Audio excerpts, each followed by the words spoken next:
মানুষের কল্পনায় সবসময় একটাই প্রশ্ন, পৃথিবীর শেষ কিভাবে আসবে? প্রায় সব ধর্ম আর সভ্যতার মিথে আমরা দেখি পৃথিবীর শেষের আগে এক অশুভ শক্তি আসবে, যাকে কেউ বলে দাজ্জাল, কেউ বলে অ্যান্টিক্রাইস্ট, আবার কেউ বলে কালীযুগের অশুভ শক্তি। কিন্তু আশ্চর্যের বিষয় হল, এই প্রাচীন মিথ আজকের দিনে ইন্টারনেট ষড়যন্ত্র তত্ত্বের সঙ্গে মিশে গেছে। আজ আমরা দেখব প্রাচীন ধর্মীয় বিশ্বাস আর আধুনিক টেকনোফোবিয়া একসাথে কিভাবে ডিজিটাল দাজ্জাল গল্প তৈরি করছে। ইসলামিক এসক্যাটোলজি বা ইন টাইমস ধারণায় দাজ্জালকে বলা হয় একজন মহাপ্রতারক, যিনি মানুষের বিশ্বাসকে পরীক্ষা করবেন।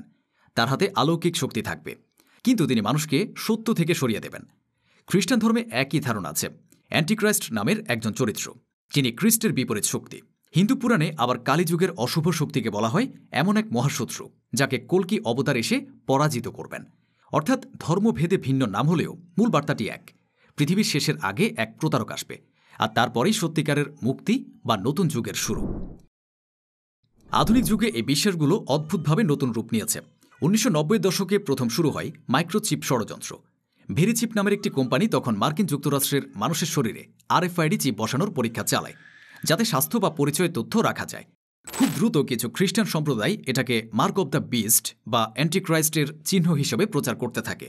ফলাফল, ইন্টারনেটে হাজারো পোস্ট ছড়িয়ে পড়ে, হাত বা কপালে চিপ বসানোই বাইবেলের ভবিষ্যদ্বাণী।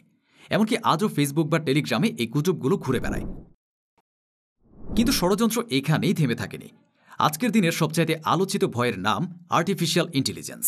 অনেকে বলেন এআই হলো নতুন অ্যান্টিক্রাইস্ট, কারণ এআই মানুষের মতো কথা বলছে, ভুল তথ্য ছড়াচ্ছে, ভুয়া ভিডিও বানাচ্ছে, ধীরে ধীরে ডিজিটাল ঈশ্বর হয়ে মানুষের সিদ্ধান্ত নিয়ন্ত্রণ করছে। 2023 সালে রেডিট ও কুয়ারাতে এআই ইজ দ্য অ্যান্টিক্রাইস্ট নামে ডজনখানেক ফোরাম তৈরি হয়, যেখানে মানুষ যুক্তি দেয় মানুষ নয়, মেশিনই শেষ সময়ে আমাদের প্রতারক। প্রশ্ন হচ্ছে, কেন মানুষ এত সহজেই এ ষড়যন্ত্রে বিশ্বাস করে? এর পেছনে আছে মিথ প্লাস টেকনোফোবিয়ার মিশ্রণ। হাজার বছর আগে মানুষ যেসব অশুভ শক্তির গল্প শোনাত, আজ আমরা সেগুলোর প্রতীক খুঁজে পাই নতুন প্রযুক্তিতে। আগে ছিল রহস্যময় দানব, এখন এআই। আগে ছিল জাদুকরের চিহ্ন, এখন মাইক্রোচিপ। আগে ছিল প্রতারক রাজা, এখন হয়তো সুপার কম্পিউটার। এ ধারাবাহিকতায় প্রতিটি নতুন প্রযুক্তি মানুষের মনে পুরনো ভয়কে জাগিয়ে তোলে। বিজ্ঞানীরা অবশ্য এসব ধারণাকে মানতে নারাজ। তাদের মতে RFID চিপ কেবল তথ্য সংরক্ষণের প্রযুক্তি, ধর্মীয় চিহ্ন নয়। এআই হলো মানুষের তৈরি অ্যালগোরিদম, যার ক্ষমতা সীমাবদ্ধ। তবুও ইন্টারনেট যখন ভয়কে ভাইরাল করে, তখন যুক্তি আর তথ্য হারিয়ে যায়। বিশেষ করে টিকটক, টেলিগ্রামের মতো প্ল্যাটফর্মগুলি এই গুজব ছড়ানোর প্রধান জায়গায় পরিণত হয়েছে। তাহলে কি অ্যান্টিক্রাইস্ট বা দাজ্জাল কেবল কল্পকাহিনী, নাকি সত্যিই প্রাচীন মিথের আড়ালে লুকিয়ে আছে ভবিষ্যতের কোনো ইঙ্গিত? একটা বিষয় পরিষ্কার, মানুষ যত নতুন প্রযুক্তি তৈরি করছে, তার প্রতিফলন আমরা আমাদের পুরনো গল্পগুলোতেই দেখতে পাচ্ছি।